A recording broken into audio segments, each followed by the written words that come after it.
Good afternoon, everyone. Welcome. It's great to have you here.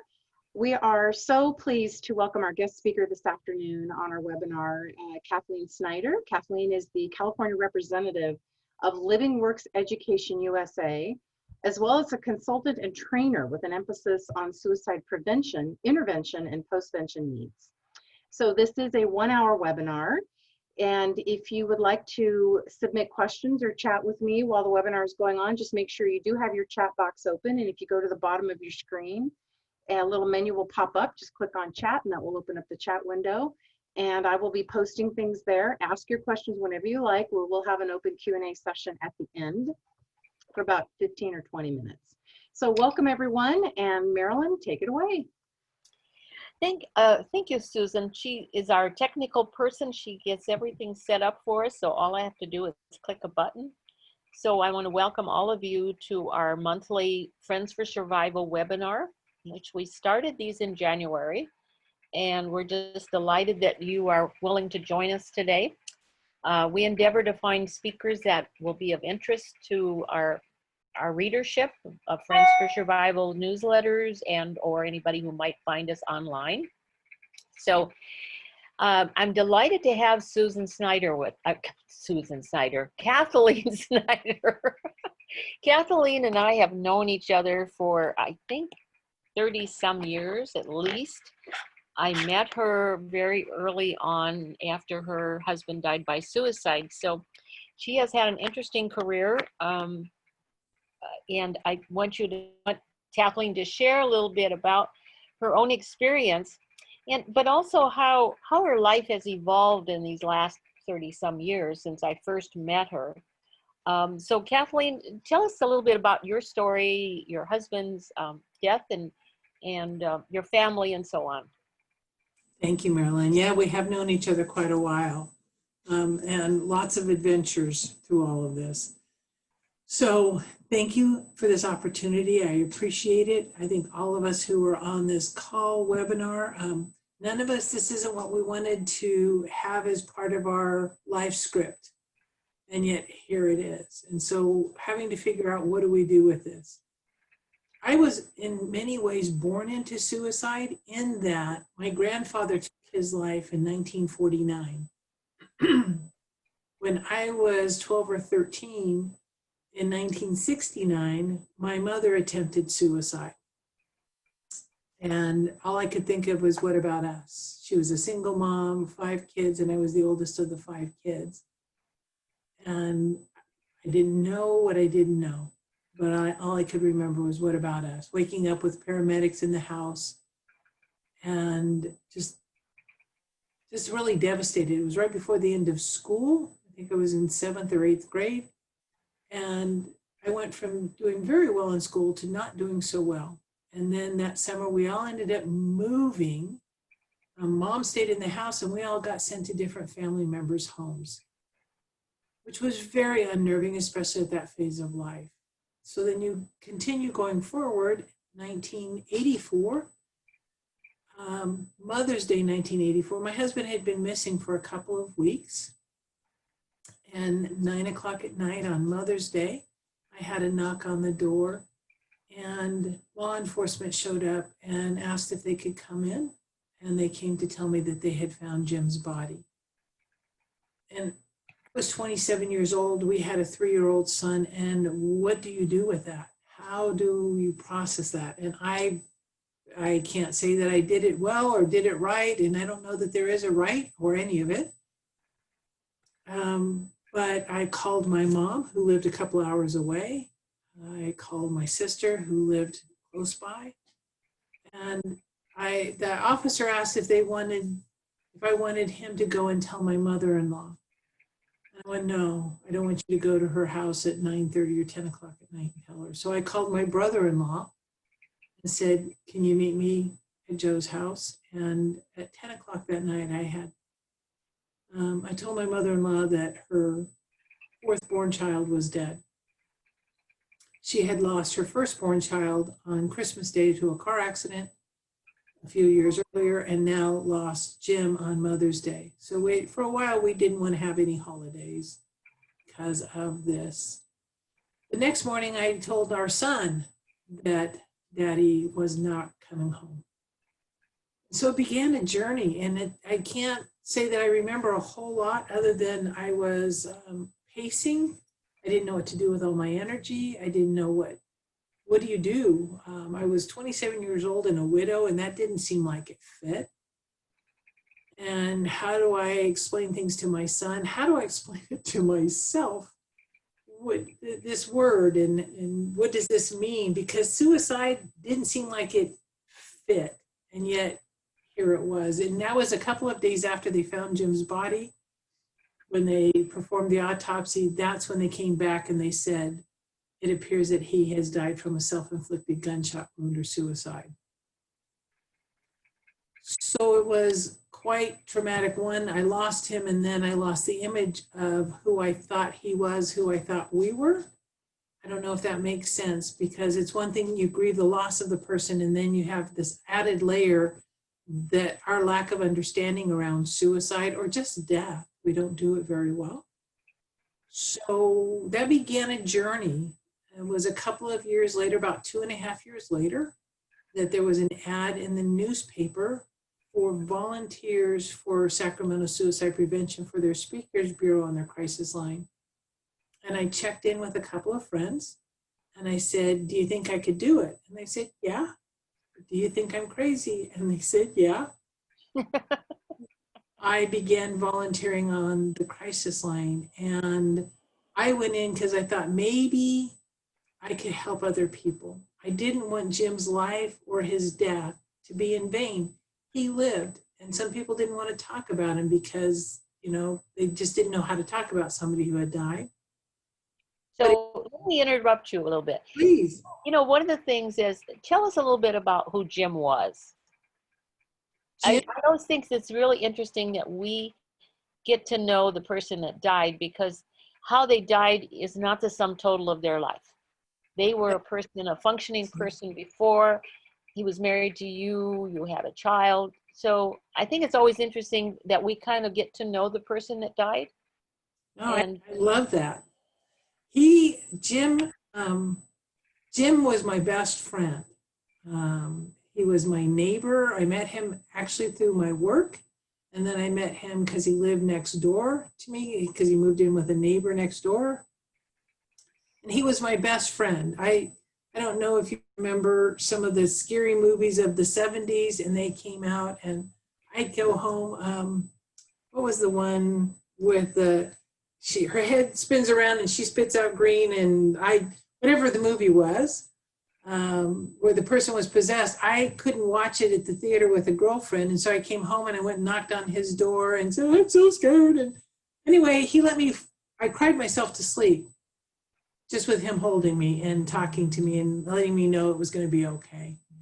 He just was my friend. He was my neighbor. He was my confidant.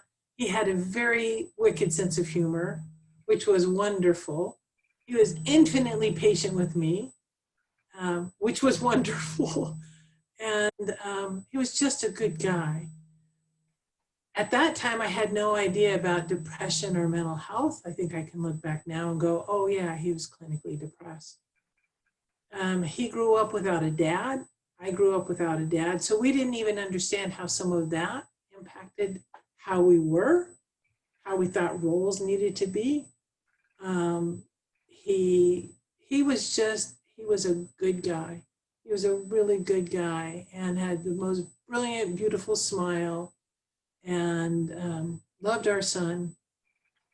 And I think that's probably the saddest thing is, as you said, Marilyn, with suicide, we tend to get stuck on how a person died and forget to remember how they lived. And our son is going to be 40 in a couple of months, which seems impossible. But he doesn't remember him because he was only 3 when Jim died. And so sometimes they'll show him pictures. He goes, Mom, that just is a stranger. I thought, but you look like him. That's your dad. And he goes, I don't remember him.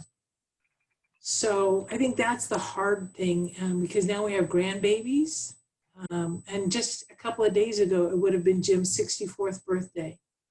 And so the fact that he's forever 27 and I'm aging, I'm not even close to 27 anymore. that's sometimes hard. But yeah, he was a friend. He was a definite friend of a lot of people. Good sense of humor, great smile, loyal person, and just he made some bad choices, and that one included ending his life. So you mentioned about the fact that you had to go and tell his mother. So how did that, because family dynamics sometimes after a suicide death can really get tough, particularly when you lose a spouse. I've seen many people get blamed for the suicide death. The wife should have known, because usually it's the guy who kills himself. So it's the wife that gets blamed by his family. And then sometimes grandparents are upset because they don't get to see grandchildren because the wife leaves and moves with the children. And so there's so many different scenarios, and it can be really harsh for everybody and unbelievable. Mm-hmm. And Mhm. yet in some families it goes very smoothly. I mean, everybody gets along well and they understand what happened, and they accept it. And the grandparents get to see the grandchildren on a regular basis and have pictures and remind the grandchildren of who their dad was and all that sort of thing. So, but what happened in your family with all of this? Great question. My mother-in-law was just a very humble person. She never learned to drive. She was all of 4'11" by the latter part of her life. And we used to joke around when she was alive and Jim was alive that she could cut the bottom parts off of her pants that she didn't need, and we could sew them onto mine because I'm 5'10". And then we would have the perfect size pants. She was very gracious with me when I didn't know what I didn't know as a new mom, and was never overbearing or unkind. Like I said, very humble woman. She rode the bus to go to work at UC Davis and worked with the babies and raised 5 boys all alone. And so again, just an amazing person. So there was some commentary after he died as to whether he should be cremated or what we needed to do. And they said, well, we don't want a big thing. And I went, yeah, but I can't. I couldn't cremate him and tell my son that I had burned up his dad. I mean, and I don't mean to be crude or graphic, but that was all my mind could go to. So had a small ceremony, but people from his work came. There were about 100 people there. And I remember that day talking to my mom of his funeral. And I said, Mom, if I died today, who would come? And she said, well, baby girl. I said, no, really, who would come? And it was a pivotal time in my life where I started looking at how Jim was with people and how I was with people.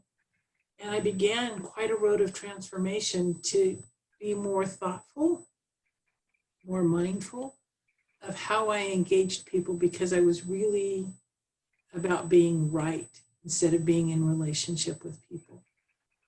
My mother-in-law was good at being in relationship, but she was never a touchy-feely person.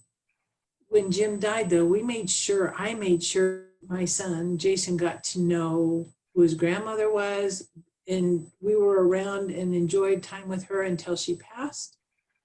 And one of the things that she said was that she appreciated that when she and I got together that we would talk about Jim, because she said her other kids didn't talk about Jim with her. Her other 3 remaining sons did not talk about Jim. And she said, I guess I didn't realize that he was the glue that held our family together.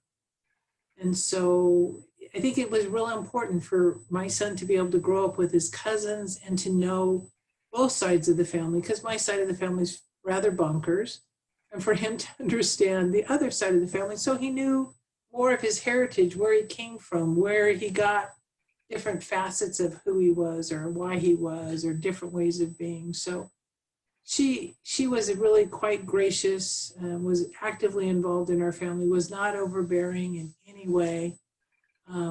My mom, though, I have to say, my mom kept telling me she wished that I would quit doing this kind of work. Why do you keep talking about suicide? Why? You just need to stop, without really thinking about the impact of this on my mom, since she lost her dad to suicide when she was young. And my mom attempted suicide 3 times. One when I was a teen, and then a couple more times when I was in my 30s. And I didn't realize how much I carried around that burden until the day after she died of health issues. This was 9 years ago. All of a sudden I kind of went, oh, I don't have to wait for a call that she's attempted suicide again. But I didn't know I was carrying that around. But there was this audible internal physiological release. Oh, she's now at peace. She's not being tormented by all that was bothering her in her life. So in-laws, brother-in-laws, that was different. Some of their dynamics shifted.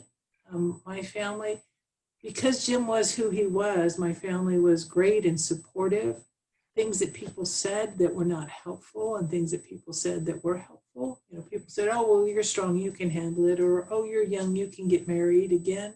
Or, oh, you know, he's in hell. Those were not helpful. But those didn't come from family, those came from other people. So I think family, and for me, faith.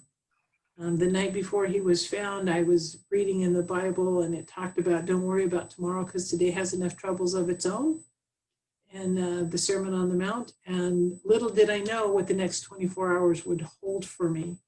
So my family and my faith and my friends definitely carried me through, and having a little boy who's going, mommy, mommy, somebody who needed me to be as present as I possibly could be, even when I wasn't altogether there. Yeah, because I was going to ask you about your mom, because since she had attempted that the reality of her son-in-law killing himself and having already lost her father when she was evidently young, that had to be really traumatizing for her too. I think it was. I can't imagine what would it feel like if I had been your mom. Right. Yeah, it's funny, my mom didn't talk to me much at all about her dad most of my life. In later years, in mom's later years, she actually started talking more about him. And I think that his death, along with a couple of other events of her life, had a huge impact on her, beyond what she was able to integrate. And my mom never really emotionally matured a lot past where she was when her dad died. She aged, she grew up, she never just, I'm 19 years, 11 days younger than my mother. And in some ways, we grew up together. And in some ways, I helped raise my mom in a very odd sort of way. Because I took care of my brothers and sisters and was held responsible for their well-being. So it had to be hard for my mom. And then there was this odd thing where I said, after he died and they're doing all the stuff and getting food ready for after the funeral, I said, you know, why didn't we do this while he was alive and celebrate with him that how much we just enjoyed it? Why is it that we wait till after somebody dies to slow down and say, gosh, I just want to celebrate you. I just want to celebrate you being a part of our family. Wouldn't that have been nice? And she said, well, this is what people do. I said, yeah, I know, but I think we do it backwards. It'd be nice if we stopped and said, I am so glad that you're part of my life. Can we just celebrate that? And then after a funeral, then that's okay, but they're not there to celebrate with. So it was an odd thing that I hadn't paid attention to when grandparents died. Was very mindful of it after Jim died. I think that's an amazing thing that you have just said. That is amazing. I'd never heard that before. It just can give all of us, hopefully, some ideas on things that we can do now while we're alive and the people in our lives. And it is true. Usually many funerals, there's all these wonderful things said about them and the funny stuff, but we really should do it long before they die and celebrate Yeah. their lives. So Yeah. this will give us inspiration for the families that we have right now to do that. I'm so glad you shared that. So, well, go on with your story about you were at you decided to volunteer for the crisis line, and your mom says, why do you want to do that? She did. And I don't think she ever quite figured out that it had value and merit. And I thought I was helping other people, and I believe I did. But it actually became a way of healing for me, because this is back in the 80s. There was not the internet at that time. So I'm reading documents and papers and writing and learning. And I have to say, my coping wasn't great as I was going through the training for the crisis center. The training was from 6 o'clock until 10 o'clock at night, and then I would drive home. And I kept going. I lived in Elk Grove at the time, and there was a Lucky's grocery store, and I would stop and I'd buy a pound of chocolate covered peanuts. And I was just, every week I'm shoving this down my face. And I thought, after a few weeks, I went, okay, the clothes are getting tight.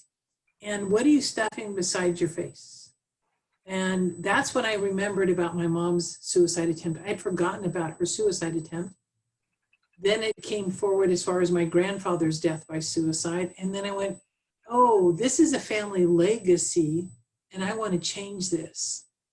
I didn't understand anything about genetics. I didn't understand that this was modeling, how my grandfather modeled it, then my mother modeling it. And what I did know was that this put their deaths and their behaviors, put my son at risk. And I wanted to see what I could do and learn, so that way we could address suicide and take it from, this puts me at risk, to, okay, so this is a wound in this family tree, and this limb got cut off, but it doesn't mean that the whole tree has to die. So I had to learn about coping mechanisms and what could I do to be proactive on behalf of my son and on behalf of me, so that we could find ways to cope with life in a healthier way. To be able to talk about things. My poor son, sometimes, like I said, he's almost 40, but sometimes in his teen years, he goes, Mom, with all due respect, I think I'm a little too in touch with my feminine side. It's like, I know, but I just need to talk about it. So how did that make you feel? And are you okay? And it's like, oh my gosh, Mom. I took him to counseling, and I did a lot of things, and I did some things well, and I did some things so wrong. But allowing this little boy to grieve at the phases and stages that he did, again, he was 3, but when he was about 5 or 6, for whatever reason, he wanted to go to the cemetery. And Jim is buried out in East Lawn, South Sacramento, because that was close to where we lived. And we went out there, and it was after Easter, and there were all these flowers and Easter baskets and things on people's different grave sites. And Jason was just now at an age where he began to understand that his daddy was not coming home. So he asked if we could go home and if we could get some flowers to put on his dad's grave. And so I said, sure. So we went home and we cut some flowers from our garden, but he went in his room and he got a Cadbury egg out of his Easter basket. And we went back, and that little boy, he'll make me cry. He just, he actually cried and cried. I didn't have him go to the funeral because I didn't think he needed to see. How could I explain that this box being lowered into the ground carried his dad? And so I didn't have him come. I had him have a normal day. And I don't know if that was right or wrong. I just didn't feel like I could have that happen. But here was a time when he was a little bit older, and we could talk about how his dad had died, that he had killed himself, that his dad was, well, for a long time I said he made a very bad choice. Because of his choice, he died. And this day, out at that cemetery, just the two of us, he cried and he cried and he cried. And all I could do as a mom, I couldn't take away his pain. I couldn't change the end result. All I could do was hold him and let him grieve. And because of his developmental stage, he had to go through that many times in his life, from a 3-year-old who daddy's not coming home, and a 5-year-old, and then puberty hits. And at different phases and stages of his life, when he got married, his dad should be there. When he had children, his dad should be there. And then his children hit the age he was when his dad died. So the legacy lives on. But if we can have open, honest conversations that say, you know, somebody died not because they were bad, not because they were crazy, not because there was something wrong with them. The something is that you know, we know that people don't want to die. They want to make the pain go away. And if they knew how to live, they would have found a way to live. And I love that one of the people on the American Association of Suicidology's listserv, she says that if love was what it took to keep our loved ones alive, they would live forever. And I thought, how gracious is that? Because it's not because we didn't love the person. It's maybe they didn't love themselves, but the pain, the noise in their head.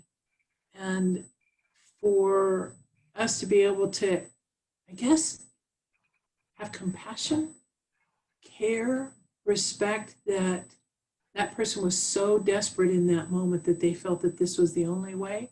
And again, not because we agree with their choice, but we also don't have to hate them because of their choice. Because I don't think in that moment they feel like it is a choice. If that makes all sense? Does to me. Yeah, I don't think at a time like that, that when they are in the process of even making those final plans, that their brain can go to, normally when you're going to make a decision, you might look at the pros and cons. If I do this, this happens. And if I do this, this happens. I don't think they can go to the good consequences. I think their life seems so bad that it only has bad consequences. And the only way I can get rid of these bad consequences is to take myself out. Yeah, and I think that for many people, they feel like they're not mean. right. In fact, you know, I've found the common profile is a very caring, loving person. They're the ones that kill themselves. Mean people don't. Mean people, they go on fighting and going on. But these are super sensitive, caring people, often depressed.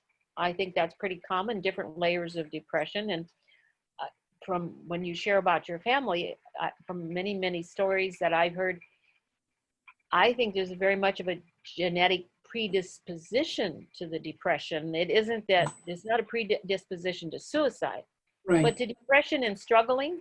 But most of us have some depression sometimes and some days, and some level of it. There was or something, but that doesn't make us vulnerable to suicide necessarily.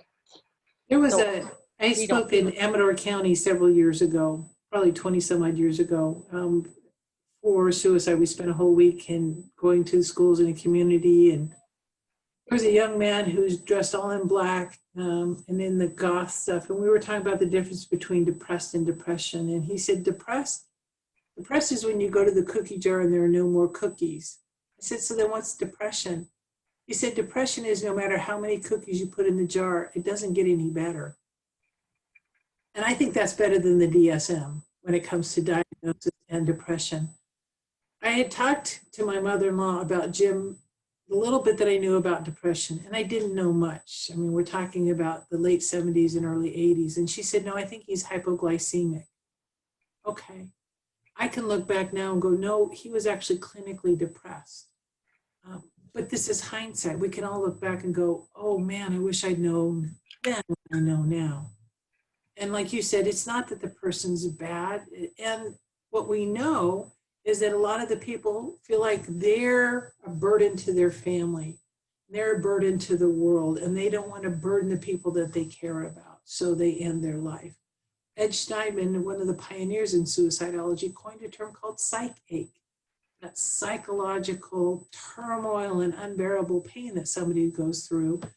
And unless you've ever been there, it's hard to fathom. And I think if we could be really honest, many of us have had those moments where we go, I can't do it anymore. We just don't take the next step and the next step, and we don't spiral down. But we've had those fleeting thoughts. And imagine if not only is it a fleeting thought, but it takes root and it starts to grow. And then every ugly thing in your life feels like it's coming forward. So for these people, it's not, again, they're not awful, evil, or whatever. And I know that people will say some things well-intended, but they come out really hurtful and ugly. Somebody at work said, well, you know, he's in hell. That wasn't helpful because I don't believe that. And other people said, well, you're young and you could get married again. You know, I just buried him. Could I at least just kind of have a moment? And it just, I think out of ignorance, people will say some things. And I think we just have to be prepared to go to people who are safe and trustworthy. And if somebody that we love says something ignorant, we just have to give them grace, that they're not being malicious. And if there are people who are being malicious, get away from them. We don't need that. I mean, seriously, we don't need that. We have so much that we're dealing with the loss of our loved one, whether a child, a parent, a friend, family. I mean, we just need to grieve the loss of somebody that we love. And one thing more, I kept asking a pastor, my son went to a Christian preschool, and I kept saying, I wanted to know why. I just need to know why he died. I just want to know from God why. And this guy was so wonderful. I wish I knew his name. I can't remember. And he said, I don't think why is going to help you. And I said, no, I need to know why. And he says, no, I think what you want to do is change the end result. And why isn't going to change the end result? And I don't know if he might even know why. And that was very powerful for me to be able to go, oh, because he's right. I wanted to change the end result because maybe somehow if I knew why Jim had died, then I could make it better. But it was too late, right? So to surrender that, when my stepfather died, my mom kept asking about why, and he had died of some heart attack and stroke, and I just need to know why. And I used the same line with her. I said, Mom, I don't think why is going to bring him back. And I'm thinking that maybe that's what you're wanting to do. And she goes, oh my gosh, you're right. And so I say that to any of us, no matter how our loved one died. And again, with suicide, we get stuck on that why, and it doesn't help us. So what did help you the most, do you think, looking back, what helped you the most, say, the first 10 years, first 5 years, whatever? Good question. Well, I gained a lot of weight. I gained 40 pounds in about 6 months. Those chocolate covered peanuts, they were so good. They are good. But that was a maladaptive coping mechanism. That was one. My faith, believing that somehow God in his infinite wisdom and his love and his grace had Jim in his care, that one day I would see him again. And this isn't scriptural or anything, but I told God, I said, when I see him, I'm going to hug him. And then with all due respect, Lord, I'm going to deck him, because how dare he do this and leave me with a 3-year-old to have to explain. I think my son, being able to have my son and to see in him and to love him and to nurture him and to have hope in what he had to bring. So family, friends, people who saw me when I was in a funk. And then honestly, the volunteer work was really powerful. To be able to come alongside of somebody else who was hurting, and I don't know exactly how they feel. I just didn't want them to be all alone and feel like they didn't have anyone else to talk to, that they were being shamed or stigmatized because somebody they cared about died by suicide. So I think just several different things. There wasn't a thing, but many things. I might add at this point, we are going to have time at the very end for questions, and for Kathleen or me, doesn't matter, especially Kathleen, because we don't have her available to us very often. You've always got me around, so but yeah, some questions for Kathleen. So we're going to spend the next, I'd like Kathleen to spend the next 5 or 10, 15 minutes to talk about how her life has changed and how she got involved in all these issues of suicide. For one thing, most people don't get involved in suicide issues because there's been a suicide death. They eventually make peace with it. They eventually find hope in their lives. They go on. They got family, hopefully, or friends, but they end up developing a life that hasn't anything to do with suicide. But there are a few of us that seem to have ended up with our whole lives turned upside down, not only at the time of the death, but not only the first few years, but we end up doing things that never would have entered our minds. It never would have been on a bucket list of things I want to do. I never would have wanted to do this, and yet it has enriched my life a lot. And I know Kathleen's life also. It's just kind of interesting how many of the people that do work in suicide prevention do have suicide prevention, intervention, postvention. If you've not heard the term postvention, that is what we do. This is after a suicide death. How do we help people after a suicide death? That's called postvention, after. Prevention is before. Maybe somebody is just talking about suicide or has suicidal ideation, which means they're thinking a great deal about it and it's starting to be a serious issue for them. And then intervention is like after an attempt and we intervene, or maybe we intervene just before the attempt because we know something is really bad. So you have quite a history of working in this field, starting with your volunteering at the crisis line, which is, I remember you and I being in a car. I can't remember where we were going. We were going somewhere. But I think that was in the beginning years when you were at the crisis line or doing speaking. And I was involved in some early youth suicide prevention. That was almost before Friends for Survival, or maybe just when we first started. I don't remember exactly. But we went to the Bay Area to see Charlotte Ross. Oh, okay. Yeah, we drove into this. Yeah, we went a long way to go see Charlotte, and then you introduced me to her when we did a training at Sac State, and so yeah, I remember that. It is a big deal to take this after the fact. I had a bachelor's degree in business and marketing, and what I found is initially I wanted to be senior executive vice president of IBM. That was inspiration. After Jim died, all of a sudden there was a different lens and what really mattered in life. And in high school, I wanted to go into psychology, and my mom went, no.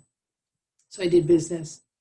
After Jim died, I didn't care about business. What I found is that I could take those marketing skills and market hope and life and problem solving and coping skills.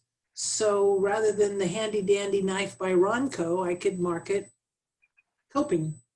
And I came from a family with severe mental health issues. I mean, in my family for generations, lots of mental health issues, depressions. And my family growing up, we have rape, incest, homicide, suicide, drugs, alcohol, you name it, that's the family I grew up in. What I found though is some of those coping mechanisms that I grew up with in order to survive would both help me get through, but it also helped me to come alongside of somebody else who said, yeah, but you don't know about my family. It's like, I don't need to know about your family because I got my own mess. And I volunteered to become a chaplain with Sacramento's law enforcement chaplaincy. And I kept thinking, no, I can't do that.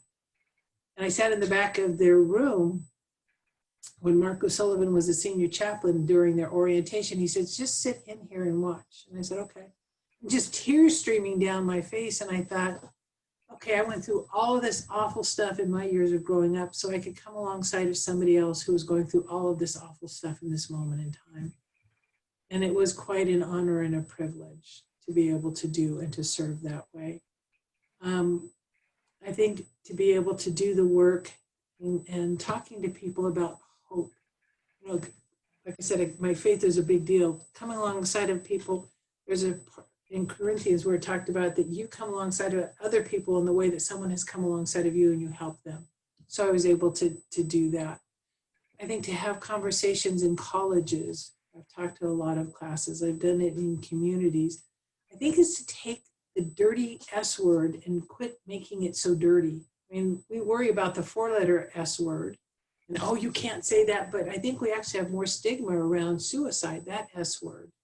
And if we could have people be able to say, I'm really hurting and I don't know if I can live, and be able to say, well, tell me about that. So when I went through the training that Livingworks had in 1989, each county had 2 people who became assist trainers. It was called something different then. And I became a trainer for Placer County at that point in time.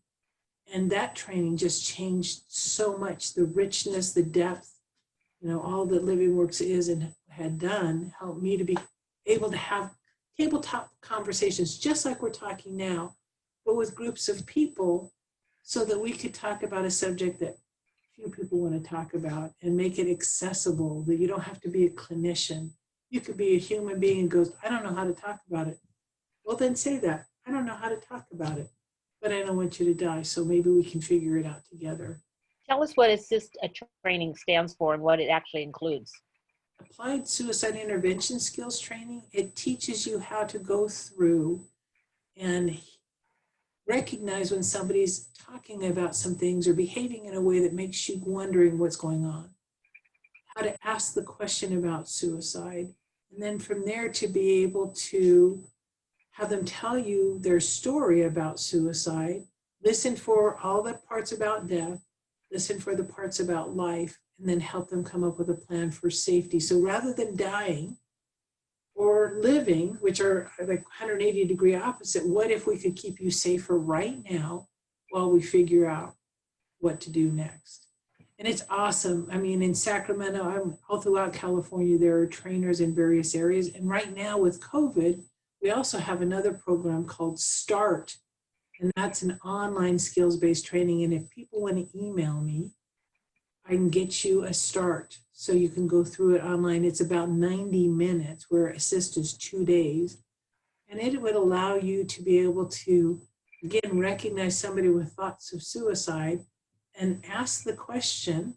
And then if they said, yes, I am thinking about suicide, say this is important, and then help connect them to somebody who could help them, whether it's a family member, a doctor, calling the National Suicide Prevention Lifeline, the crisis text line, any number of different ways to be able to connect them. So you don't have to be a clinician, just a caring, alert person. So you've been a trainer for some years now with them. And 31 years. How many? 31 years. 31 years you've been training with assist? Oh my goodness. I know, I'm old. But I have to tell you, it's a privilege to do it, because almost always, I went through and I got my master's at 50. I went back to school at 50, got my master's degree, because I have a daughter with mental health issues. And she regularly wrestles with thoughts of suicide. And I knew I needed to learn more to help keep her safe. So though I lost Jim to suicide, it also helped me now know how to help keep my daughter safer. And it's because we have open conversations about suicide, and sometimes she's very grateful and sometimes she's very mad that I will ask and we'll talk about it. And she lives quite a ways away. She lives in Mississippi. But the things I learned there have helped me to help other people in my life along the way. And it's not that they're easy conversations, and I don't always do it right. Helping somebody, you don't have to even know the right thing to say, but to say to somebody, you know what, I really care. I don't want you to die. And I don't want to say this wrong. So how can I help you? I want to get the right kind of help for you. I mean, however we do it, it can be clumsy and awkward, but honest and genuine and transparent. I think that just really matters. Well, that's an added struggle in your life, to be constantly facing the possibility of losing your daughter. It is what you know, and yet we can all do the best we can, but sometimes we still lose. And I have to tell you that when I If Yeah. I'm in my head, Mhm. if I try to do it analytically, she goes, I don't need therapists, Mom. I want my mom. Oh, well, then I have to feel and I have to be afraid. And then there are tears. But then I'm Mom. And so she's very bold in what she has to say. I don't want therapist, Mom. I need my mom. Okay. So how old is she? She just turned 29.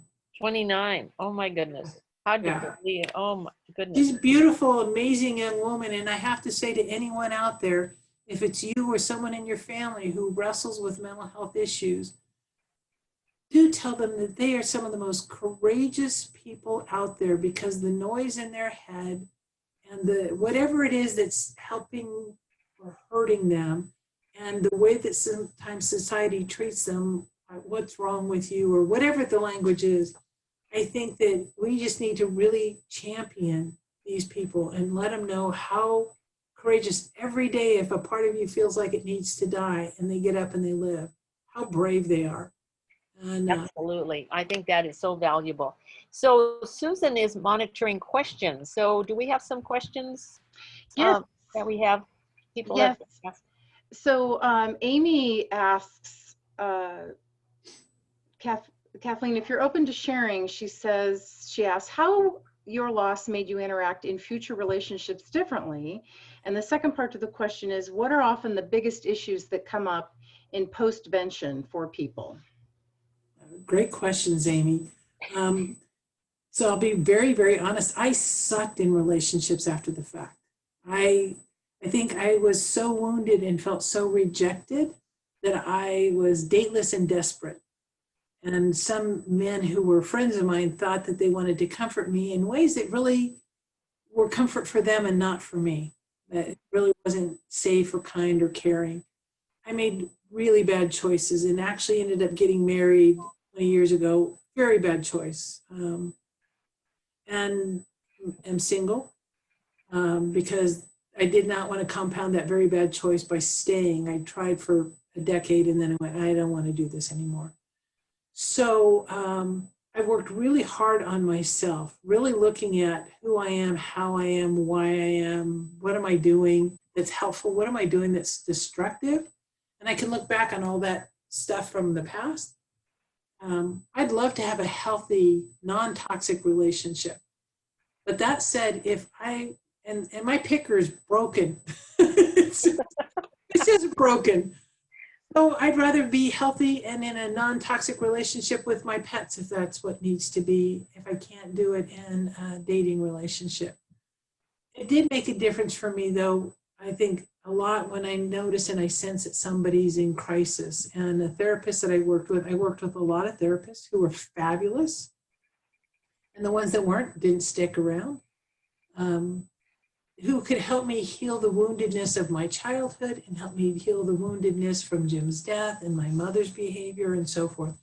So I'm a huge advocate of finding a really good clinician, interview them, and see if that's a person that's a good mix for you. Don't just take it because your insurance or somebody recommends them. Interview and see if they're a good fit.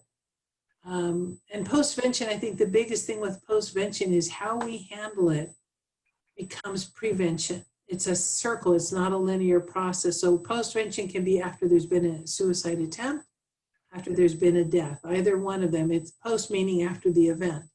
And how we handle it, treating the person with dignity and respect after there's been an attempt, treating the family with dignity and respect after there's been a death, allowing them to grieve however they need to grieve, because it's not, oh, well, it's been 3 weeks, get over it.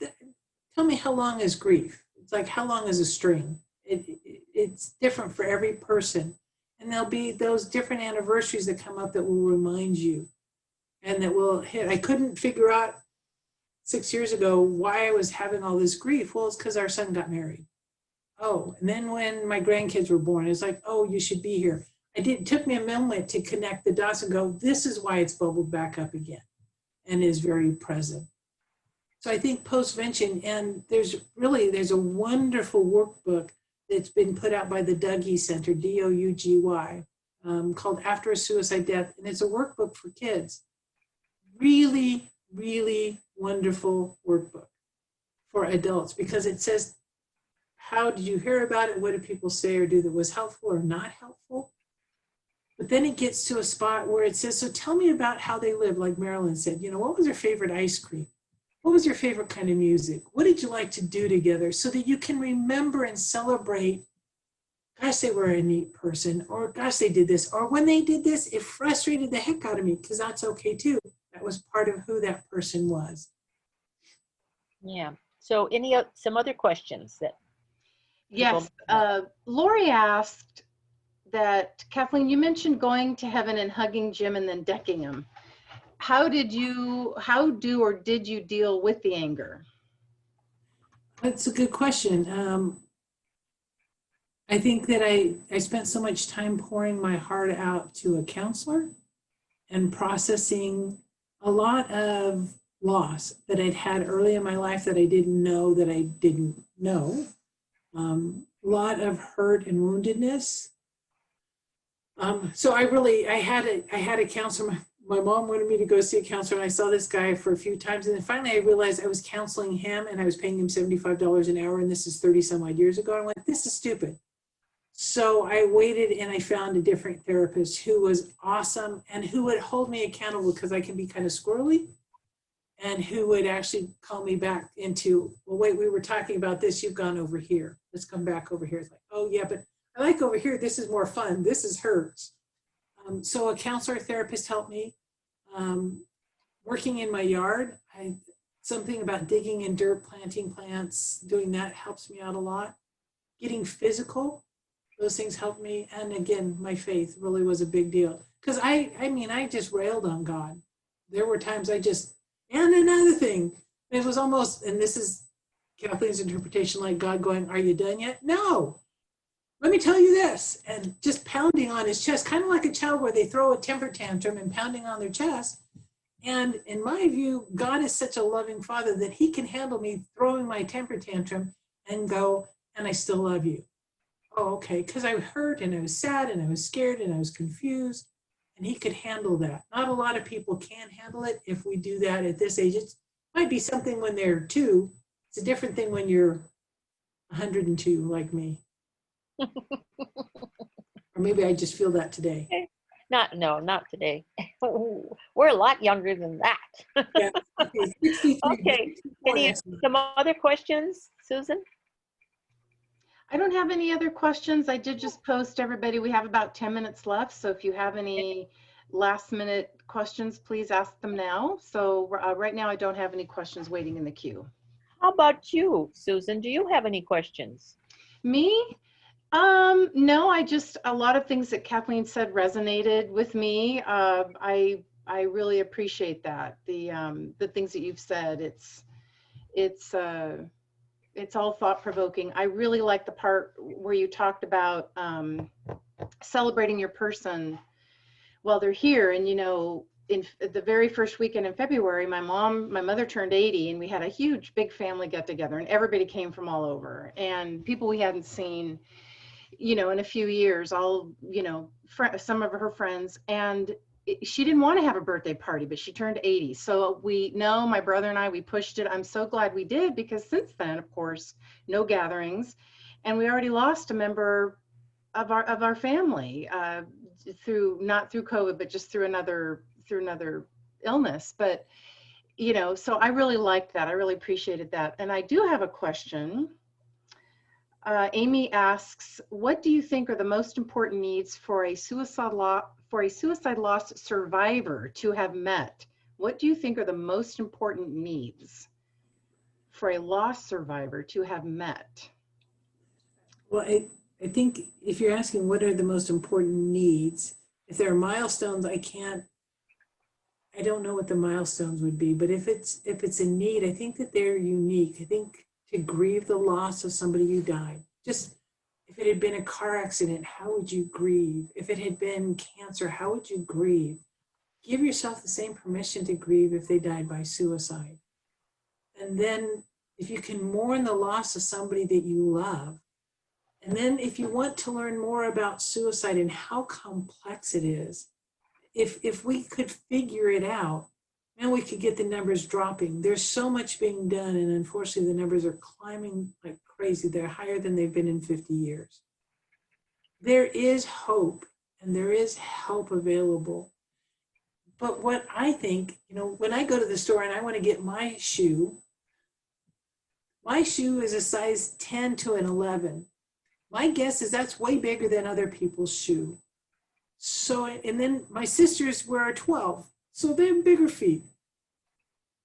I can't say what's going to work for another person as far as grief. I think you need to figure out and give yourself permission to grieve, and give yourself permission to say this hurts and I hate it and I don't like it and it's not fair. It could be different. Give yourself permission for that. And on times where you feel guilty because you smiled and you feel like you should be sad, give yourself permission to have joy again. I just recently, I was going through my closet and my daughter said, you need to clean out your closet. And I said, there are boogeymen in there. And this was also last summer. We went through some stuff in my garage and she goes, what do you mean? I said, there's boogeymen in there. Well, in the garage, there was all of these things from when Jim died and people said, I'm so sorry for your loss. Lots of tears, snotting and snuffling as 108 degrees as we're cleaning out the garage. In my closet was a coat of Jim's. Now, he's been gone 36 years. And so I was talking with a friend and she says, well, what do you think Jim would say? And I said, I think he'd go, I hated that coat. It's 36 years old. Why don't you get rid of it? And I started cracking up and I went, you know what? You're right. Why am I holding on to this? It no longer smells like him. It no longer is relevant. So can I let it go? Because it doesn't bring him back by holding on to it. And it doesn't eliminate the loss of him because I give it away to somebody who could use it. So I think that, because some people go, well, get rid of their stuff. Do it at your time and your pace. Hold on to some stuff. Let go of some stuff. But give yourself permission to grieve at your own pace, in your own way. And all those other people who keep trying to push you, they're well-intended. They're just misinformed. And just love them and go, you know what? Thank you so much. And when I do want your help, I'll call you. Because they have a different agenda and they don't necessarily understand what you need in that moment. Yes. So we're going to be closing. We've got a couple more minutes, but also I want to especially thank Kathleen for her candor, her transparency, and the bits of wisdom. I even took some notes. I continue to hear things that I'd not ever heard before from people, and there's always wisdom in it and hope that all of us can take away, I believe. And so I thank you so much. I've treasured our relationship and our friendship that we've had over the years. And we meet at conferences, and she speaks at she's some of our guests. Sometimes Kathleen's a guest speaker at some of our meetings. Kathleen and I have also done suicide prevention with the schools. She does the prevention part, and I talk about the postvention part. And we have partnered on many different times over the years, and it's always a pleasure to work with her. And I'm so grateful that she was willing to be our speaker today. So just kind of a last minute reminder, Friends for Survival has for 37 years has been providing services to people after a suicide death. Many of our families are on our mailing list for over 20 years. It's not unusual at all. And it's not because they're still in the traumas and they're still grieving heavily. It's because they're still finding our materials that are hopeful and compassionate and comforting. And sometimes they share it with other people, so other people can find out about us. So I encourage you to still continue to avail yourself of our services. And if you signed up for this webinar and by chance you're not part of Friends for Survival and you're not on our database and get our newsletter, which means if you are, you're getting our monthly newsletter. It actually is going out, or it just went out. Our October newsletter just went out a couple days ago. Well, 28th, I think, or something. So you should have it. Hopefully you will find something in there each month that is going to be of comfort and help, hope for you. And also, please send us suggestions. We always love to hear from you. We're always willing to listen to suggestions about maybe new things we can do. May I speak to something there, Marilyn? Just one person asked about how do we get over the guilt? Yeah, that was the last question I wanted to try to slip in there before we go. And that's a tough one. And thank you so much for it. I don't know if there's a way to get over it. It's just like we don't get over the death of our loved one, but I think we can get around it, and I think we can get through it. And I think that that one woman's quote that said, if love was enough, our loved one would have lived forever. Because I carry that guilt too. I wish that I had been a better wife. I must have been the world's worst wife. All of that kind of self-talk that's not helpful, you know, especially if you're saying, you know, you should have been a better mom, or if only, and that would have or could have or should have, it's a losing game. We can never win it. I think if there's any way for us to honor the lives of our loved ones who've died, it's what have we learned since then, and how can we do it differently? And that helps and gives us permission to be able to grow and learn and change. And we wish our loved one was here so that we could show them, look at, I didn't lose my temper over here, or look at, I did this. And they're not here, but we can still keep living. And give yourself permission. I think just give yourself permission to go, darn it, I wish I had done something else. And I wish they were alive. And it's not your fault. It's not your fault. As much as we know and we beat ourselves up, you didn't choose this for them. And I know that that's an intellectual exercise, but sometimes if you can tell your head that, it will communicate with your heart. Your heart feels like, if only, but let your head help rule that you didn't cause it. It's not your fault, even when we feel like it is. Yeah. And we're going to go through a lot of things, and it's not a fast journey. It's not a sprint. It's not a marathon. Be patient with ourselves. And it's actually very healthy that we do go through these things. It's a very healthy journey if you do. Stuffing it and pretending it doesn't hurt or doesn't help, and burying yourself in the closet with a bottle of vodka or something that's unhealthy. Right. So being part of the webinar and getting our newsletter, asking for services is the healthy people.